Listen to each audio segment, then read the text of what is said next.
This is 99% Invisible. I'm Roman Mars.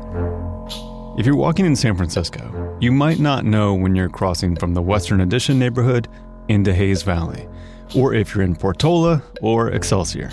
But you could be aimlessly wandering around any Western city of significant size, including San Francisco or Oakland, and you'll know exactly when you're in Chinatown. Those visual cues may be simple to pick up on, but it turns out the origin stories of Chinatown and the architecture and food that come from it are far more complex and interesting than you can imagine. We did a couple stories on this a few years ago, and we've compiled them together into this episode. I hope you like it.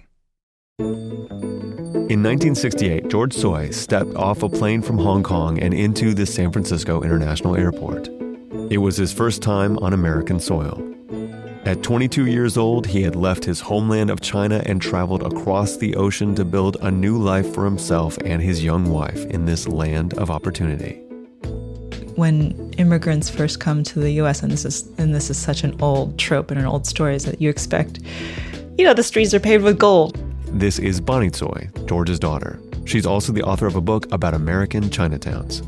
Even today, Chinese people still call San Francisco Gamsan, meaning Gold Mountain. This is where you find your fortune, in San Francisco. George Tsui's very first stop in San Francisco, his very first stop in America, like generation upon generation of Chinese immigrants before him, was San Francisco's Chinatown.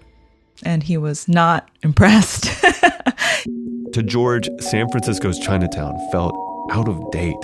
All the things he saw in Chinatown, these pagoda roofs, these dragon gates, these flourishes that, to us signal China and Chineseness, they were things that he actually hadn't seen back in China for years and years and years, and they were not used in that architectural vernacular back there. And so he wondered how Chinatown in this, really supposedly modern America was, why did it feel older than the oldest parts of Hong Kong where he'd grown up? Because it was designed that way. That's producer Chelsea Davis. For George Tsui and many other Chinese immigrants, San Francisco's Chinatown and the Chinatowns in a lot of American cities, they don't look much like the China they know. It looks like a bit of a movie set, actually. It's so out of context to anything else next to it on either side. That's filmmaker Felicia Lowe. She made a documentary about San Francisco's Chinatown. Walking around Chinatown together, we passed Bank of America ATMs guarded by gold dragons, shops with neon-lit names like Heart of Shanghai, selling paper fans and plastic Buddhas, and towering 4-story bazaars crowned with little pagodas. But Chinatown hasn't always looked this way. In fact, before the massive earthquake that leveled San Francisco in 1906, Chinatown looked like most of the other neighborhoods in San Francisco. Rows of brick homes done up with Victorian Italianate facades. The only thing you recognize as Chinatown are the people in it and the Chinese signs instead of American signs. That's Phil Choi, a retired architect and historian of Chinese American culture. He grew up in San Francisco's Chinatown and still lives there today.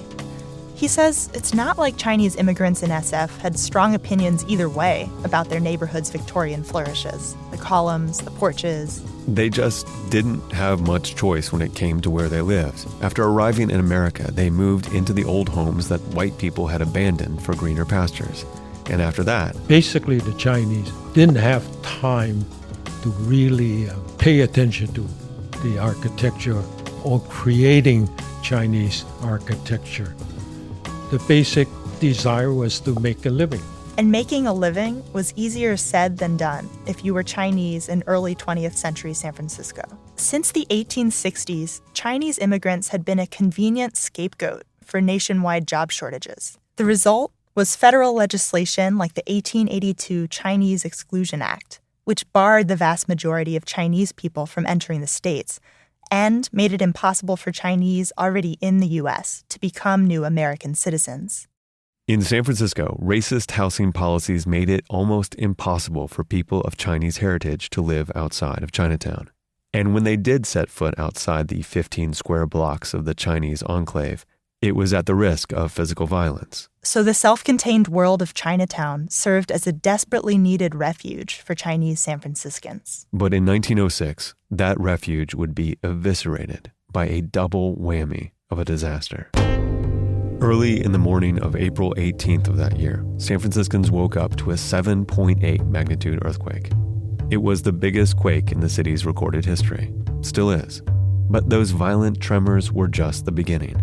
Because the earthquake shattered the city's gas mains, and the gas that leaked out, somewhere it connected with a spark. The massive fires that resulted lasted for 3 days and destroyed about 500 city blocks. Chinatown was one of the first neighborhoods to go up in smoke. The safe space for Chinese really is that 15-block radius of the neighborhood, and without it, it becomes a very dangerous situation. Andrea Davies is a historian at the Stanford Humanities Center. But before her career in academia, she was in a slightly different line of work. I was a San Francisco firefighter for about 5 years, and so my first assignment was Chinatown. Fighting fires in that neighborhood later led Davies to write a social history of the 1906 catastrophe.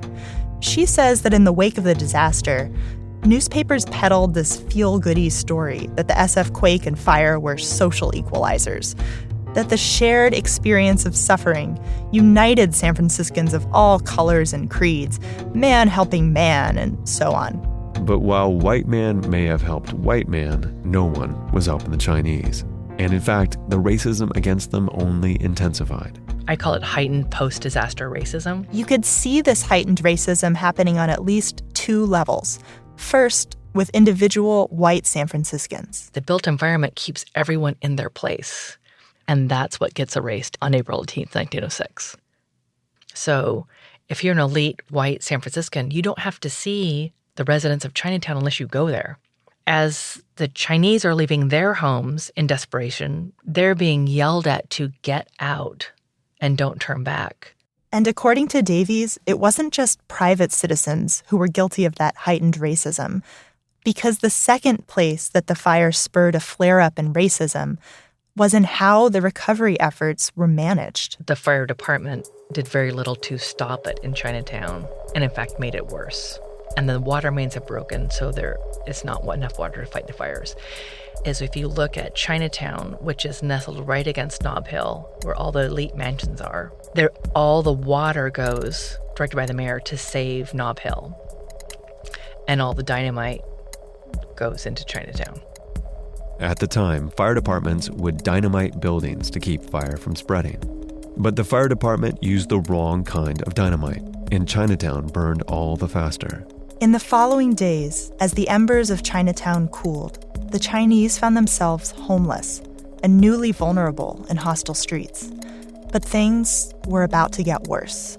So many of the city's political and business leaders were actually excited about this social equalizing disaster because it eliminated Chinatown, and they thought, we'll never rebuild it. Before the quake, many whites had seen the Chinese neighborhood as a Gomorrah of opium dens, prostitution, and disease.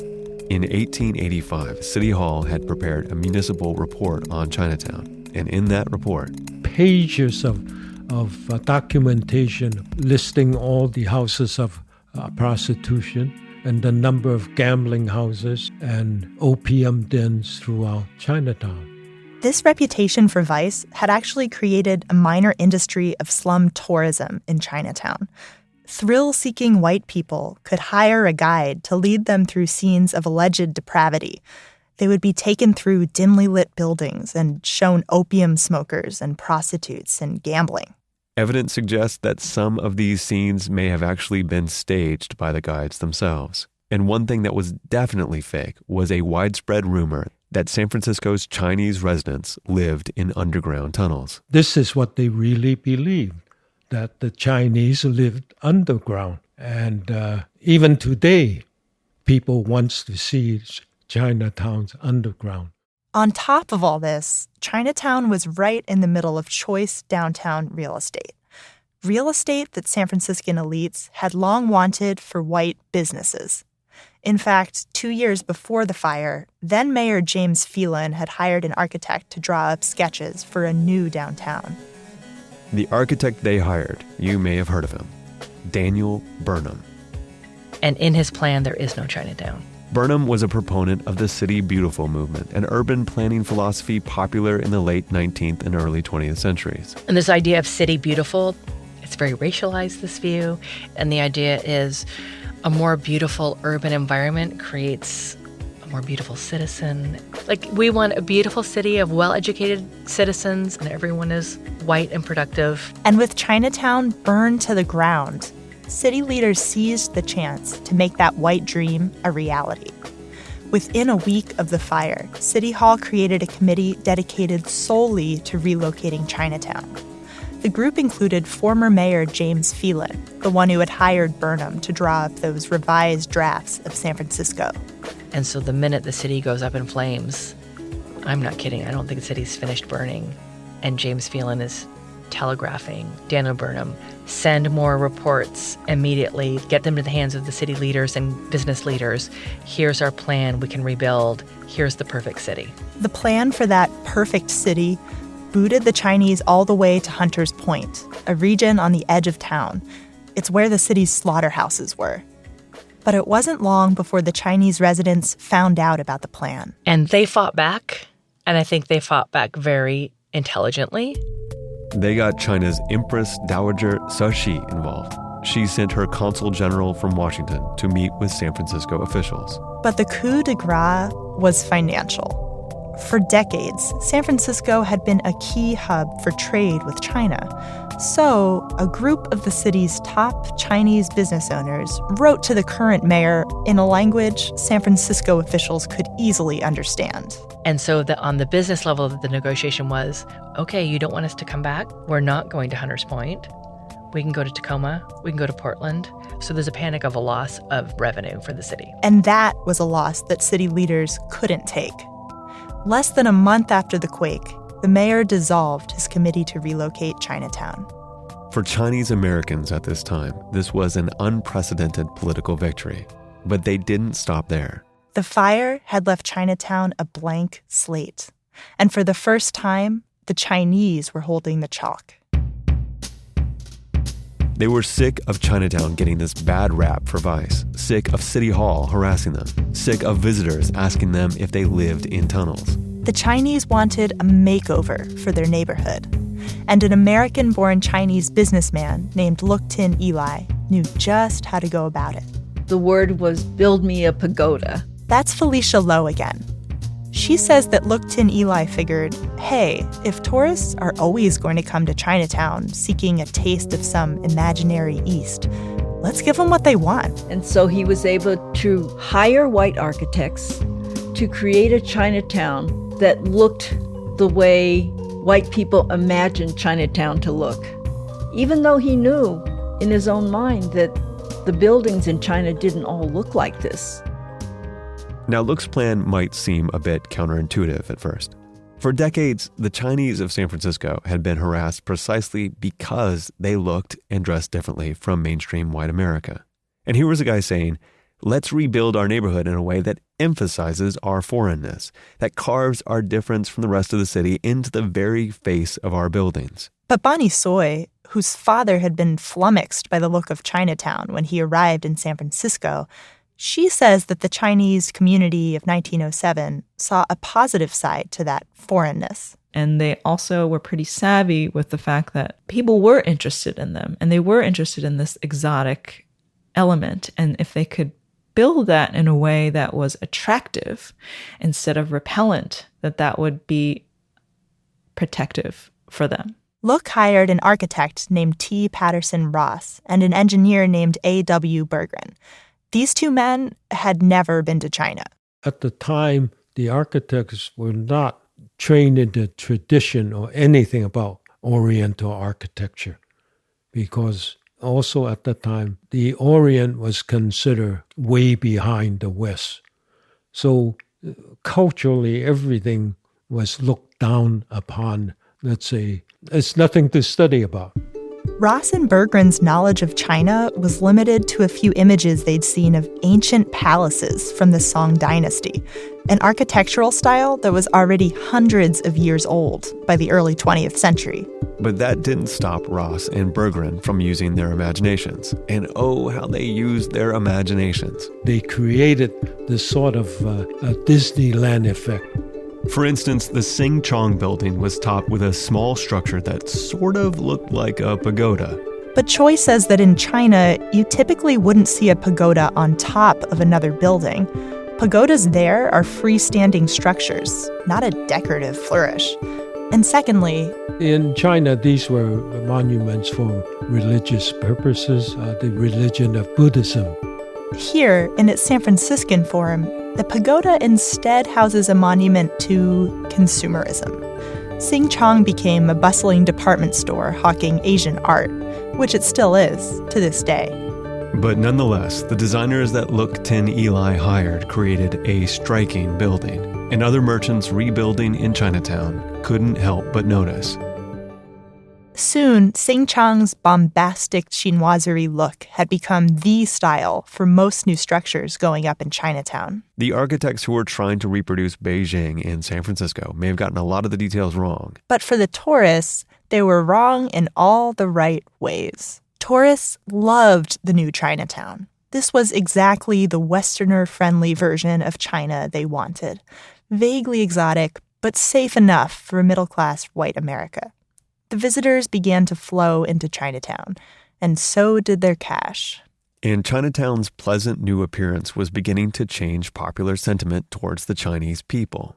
American newspapers made it explicit that the neighborhood makeover was causing them to rethink their contempt for the Chinese. As one newspaper, The Bulletin, put it in 1909, quote, "Chinatown is one of the most noted places on the American continent. We have held up to the public gaze for too long the racial grief that separates the yellow and white people of the earth." End quote. Look Tin Eli's plan had worked, and Chinese communities elsewhere in the U.S. were taking note. All of the successive Chinatowns that have come in America take a cue from this, take a page from this playbook. New York, San Francisco, LA, Honolulu, they all sort of have their roots in San Francisco. That's Bonnie Soy again. She says the visual style and tourist-friendly attitude that San Francisco's Chinatown had perfected soon began to spread.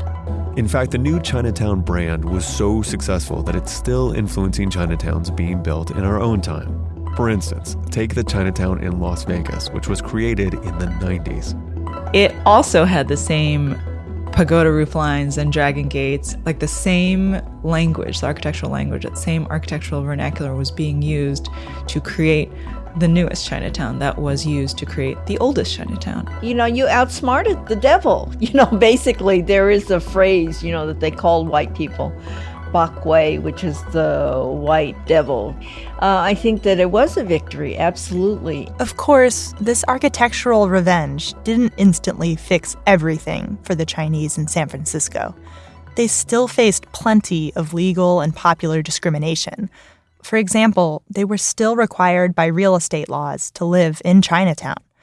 And on a federal level, the Chinese Exclusion Act itself wouldn't even be repealed until 1943. More than 30 years later. And even if the rebranding of Chinatown helped to ease negative sentiment towards the Chinese, Philip Choi believes it may also have helped promote certain stereotypes. It continues to promote our foreignness. And I remember my daughter coming home one day very annoyed and upset and said, "These people, look, it's like they never seen a Chinese person before."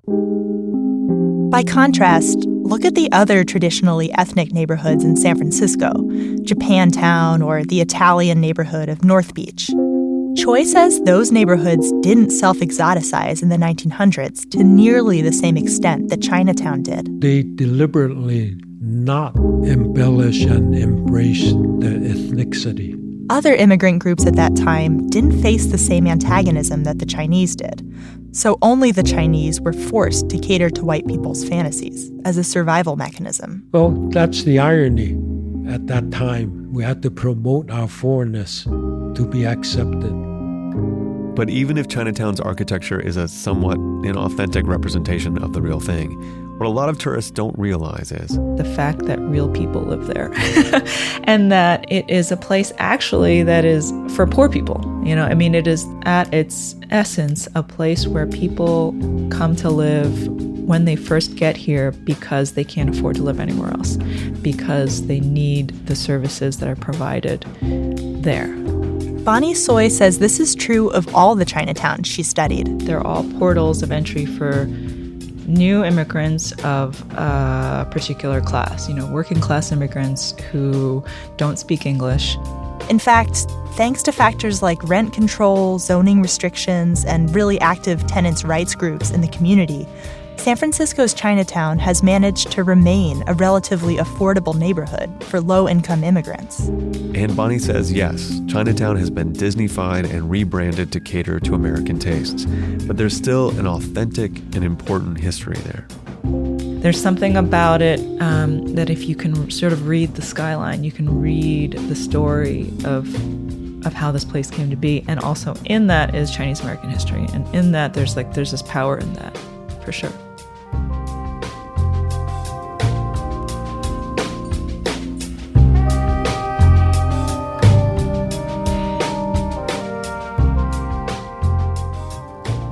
"99% Invisible" was produced this week by Chelsea Davis and Katie Mingle. A version of the story was originally broadcast in the public radio history program Backstory.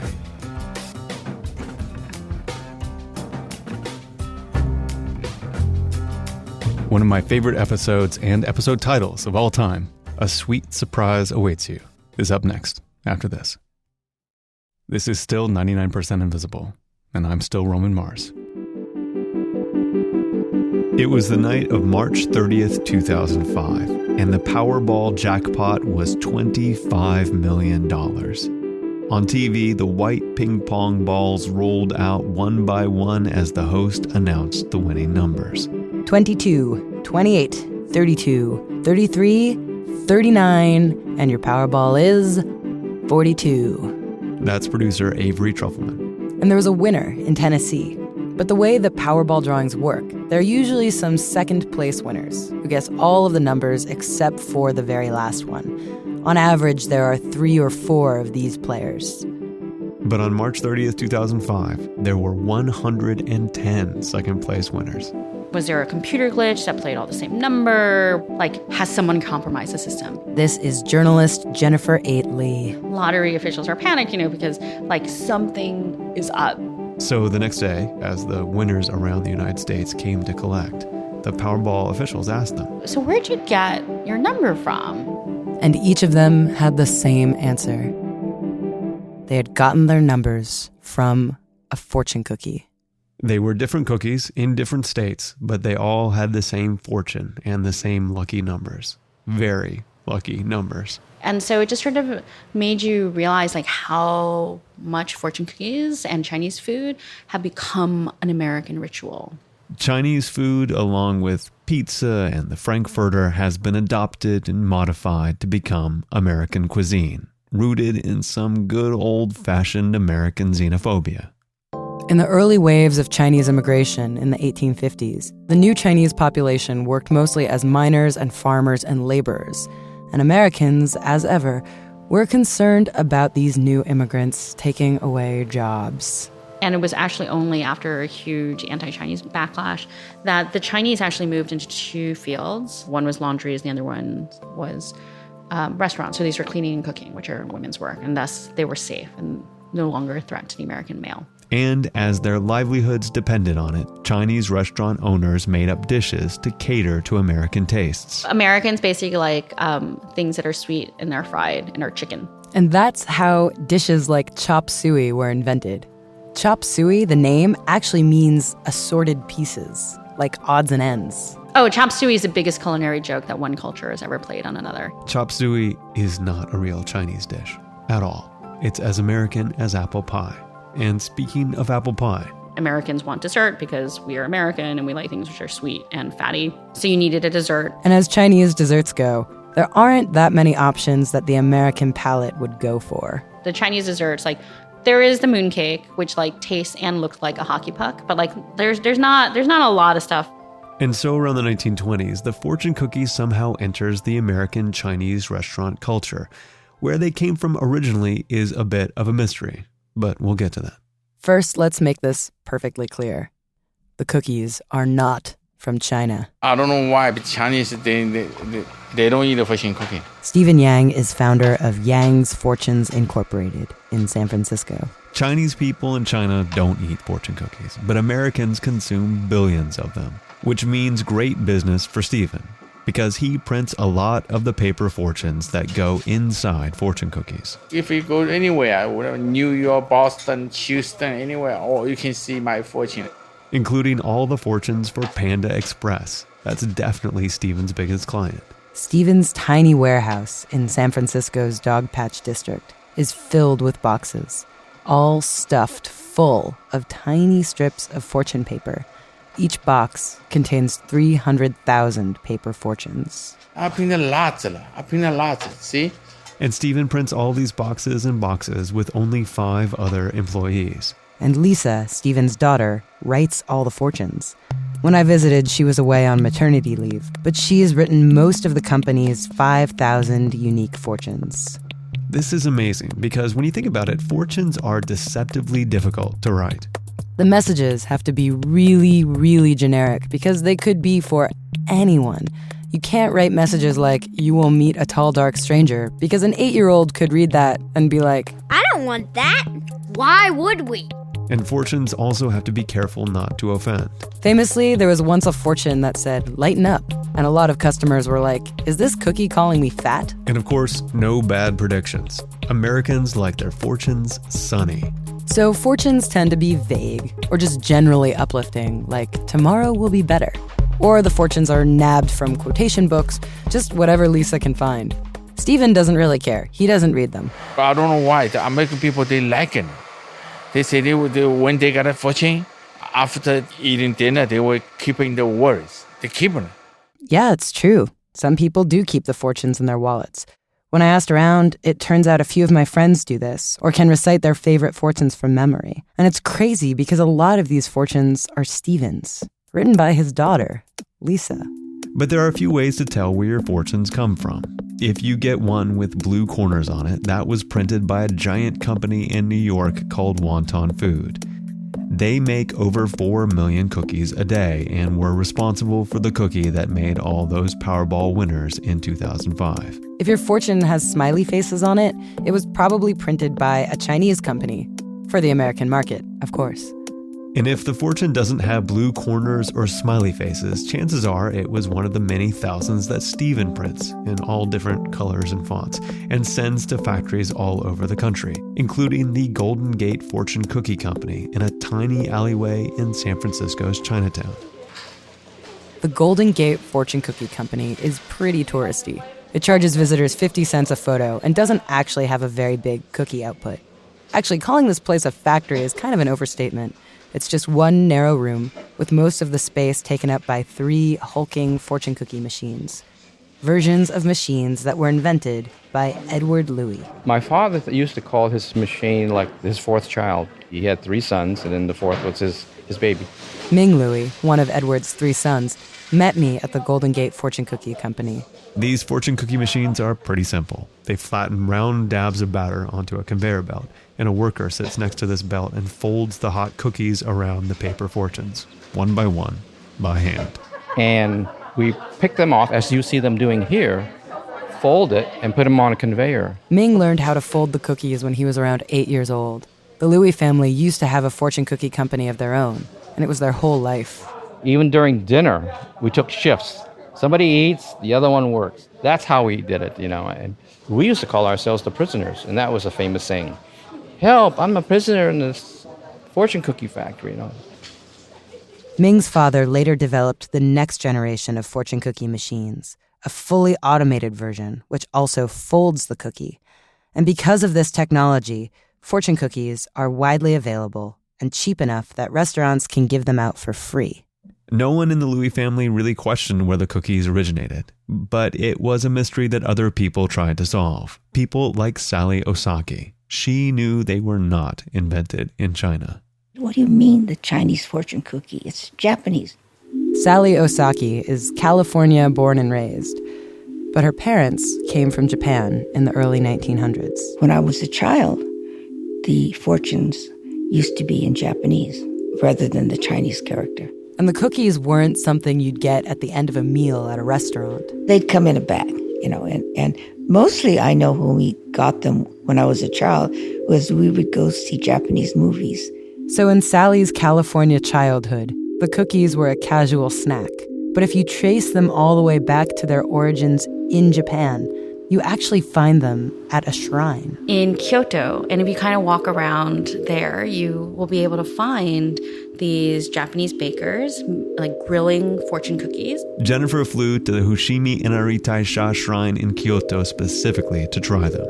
But they're not like the fortune cookies we see in the United States. They're like bigger and browner, and they're actually kind of have this like nutty, savory flavor. So they're more cracker-like, but still, they're that same iconic fortune cookie shape we all know. There's actually an old Japanese image of a baker folding these crackers, and it dates back to 1878, decades before the first reports of American fortune cookies. One of the bakers that I spoke to thought that fortune cookies they designed to look like a bell, in part because there are bells all along the paths up into the shrines. But then why don't we eat it after sushi? Because like people were not eating sushi in like 1920.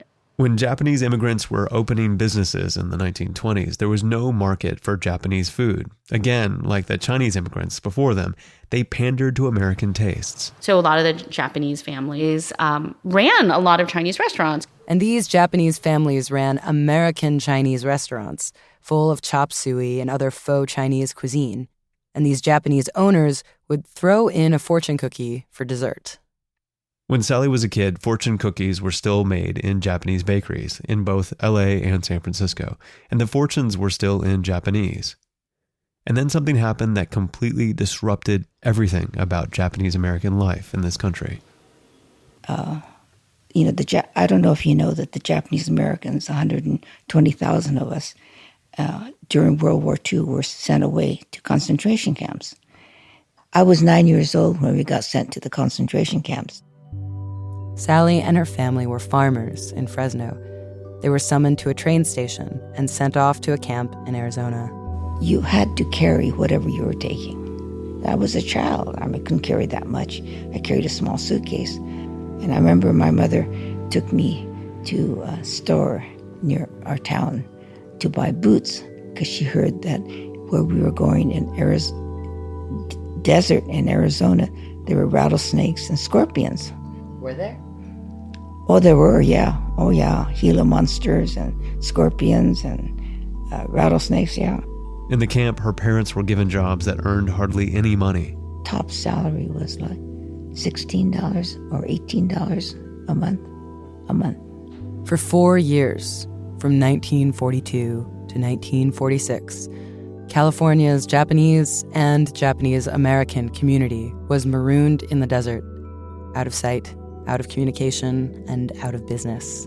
Including a lot of Japanese bakers and Japanese restaurant owners.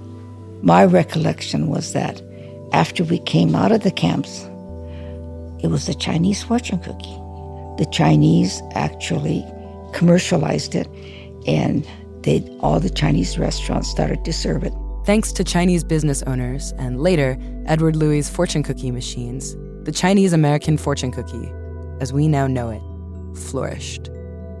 It's nearly impossible to pin the Americanization of the cookie to one specific Japanese American baker or Chinese American restaurant. The transfer from Japanese cracker to American Chinese cookie was a larger phenomenon that occurred more or less across California, and then swept the rest of the United States, and then the world. Except for China. They still don't eat fortune cookies.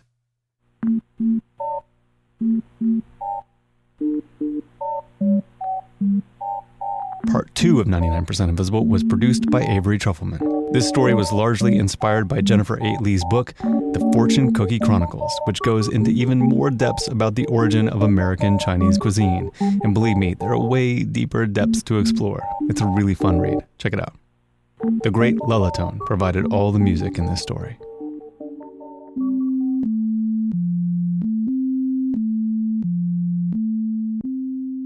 Most of the 99PI crew is on vacation or on light duty this week, so this is a good time to send them a note and tell them that they're great. We are Katie Mingle, Kurt Kolstedt, Delaney Hall, Avery Trufelman, Emmett Fitzgerald, Sharif Youssef, Sean Real, Joe Rosenberg, Vivian Lee, Taryn Mazza, and me, Roman Mars. We are a project of 91.7 KALW in San Francisco and produced on Radio Row in beautiful downtown Oakland, California. 99% Invisible is a member of Radiotopia from PRX, a fiercely independent collective of the most innovative shows in all of podcasting. Find them all at radiotopia.fm. You can find the show and join discussions about the show on Facebook. You can tweet at me at Roman Mars and the show at 99pi.org. We're on Instagram, Tumblr, and Reddit too. But did you know that we have a website and it's great and it has all kinds of interesting design stories on it? Well, now you do. It's at 99pi.org.